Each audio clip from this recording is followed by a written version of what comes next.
ऐसा कैसे हो सकता है कि किसी देश में उस इंसान को कानून बनाने की जिम्मेदारी दी जाए जो एमएलए की शपथ लेते वक्त सामने कागज पर देख के बेसिक टेक्स्ट भी ना पढ़ पा रहा हो सकता है नहीं हुआ है। Welcome to India. हाल ही में बिहार असेंबली का एक नया सेशन शुरू हुआ जहां न्यूली इलेक्टेड एमएलए को शपथ लेनी थी। वहां जेडीयू की एमएलए विभा देवी जो नवादा सीट से जीती हैं, जब माइक पर शपथ लेने आई तो वो सिंपल हिंदी के वर्ड्स तक ढंग से नहीं पढ़ पाई। मैं विधानसभा के सदस्य निर्वाचित हुई हूँ।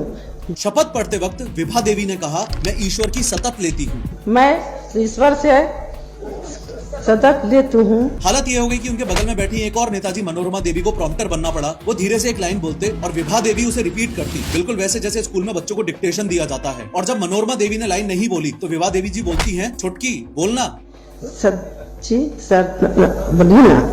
अब देखो, यूं तो हंसने की 100 बातें हैं, तुम इस पे मीम बना लो, मजाक उड़ा लो, कुछ भी करो, पर मैं चाहता हूं कि तुम इस बात की गंभीरता को भी समझो कि अपने देश में हर दूसरे नेता की यही हालत है। इस देश में एक चपरासी की नौकरी करने के लिए 10th पास होना जरूरी है, लेकिन पूरा स्टेट या देश चलाने के लिए पढ़ा लिखा होना जरूरी नहीं है। आज भी नेता अपने देश में चुनाव सिर्फ इस बात पर जीत जाते हैं कि वो कास्ट पॉलिटिक्स और दबंगई के दम पर कितने वोट्स इन्फ्लुएंस कर सकते हैं। ये नेता लोग जो मेरे लिए बजट और कानून डिसाइड करेंगे, अगर ये खुद की शपथ तक ढंग से नहीं पढ़ सकते तो मैं कैसे मान लूं कि ये कानून को ढंग से पढ़ पाएंगे, समझ पाएंगे और आम जनता के वेलफेयर को दिमाग में रखते हुए उसे इंप्लीमेंट कर पाएंगे। दिक्कत 10वीं या 12वीं पास होने की नहीं है, दिक्कत लैक ऑफ साइंटिफिक टेम्परामेंट और अनएजुकेटेड होने की है।